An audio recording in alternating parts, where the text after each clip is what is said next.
एक और बड़ी खबर आपको बता दें, आगरा से आ रही है। फर्नीचर शोरूम में शदीद आग लग गई है। भगवान टॉकीज के पास मौजूद है शोरूम, जहां आग लगी है। फायर ब्रिगेड की कई गाड़ियां जाए हादसे पर मौजूद है। ये बड़ी खबर आपको बता रही हैं। आग लगने की लगातार खबरें सामने आ रही हैं। ऐसे में खबर आगरा से है, तस्वीरें भी आप देख रहे हैं। भगवान टॉकीज के पास फर्नीचर गोडाउन में आग लगी है। आग लगने की वजह क्या है ये अभी साफ नहीं हो पाया है, लेकिन शदीद आग की लपटें आप देख सकते हैं। फायर ब्रिगेड की कई गाड़ियां जाए हादसे पर मौजूद है। आग पर काबू पाने की कोशिश की जा रही है।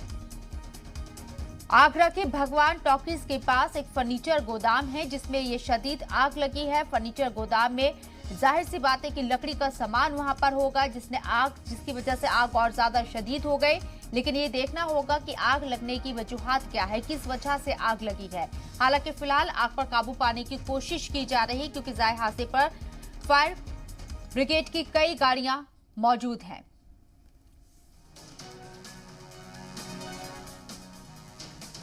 तो आगरा से ही बड़ी खबर आपको दिखा रहे हैं। तस्वीरें आप देख रहे हैं, जिसमें भगवान टॉकीज के पास फर्नीचर गोदाम में शदीद आग लगी है। अफरा तफरी का माहौल, आग पर काबू पाने की मुसलसल कोशिश की जा रही है। फायर ब्रिगेड की कई गाड़ियां जाए हादसे पर मौजूद हैं। आग पर काबू पाने के लिए मुसलसल कोशिश हो रही है। आग लगने की खबरें के बाद कई जगह से सामने आ रही हैं, लेकिन वजह क्या है?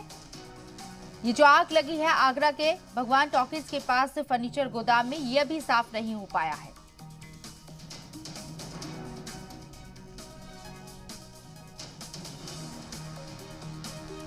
आग पर काबू पाने की पूरी कोशिश।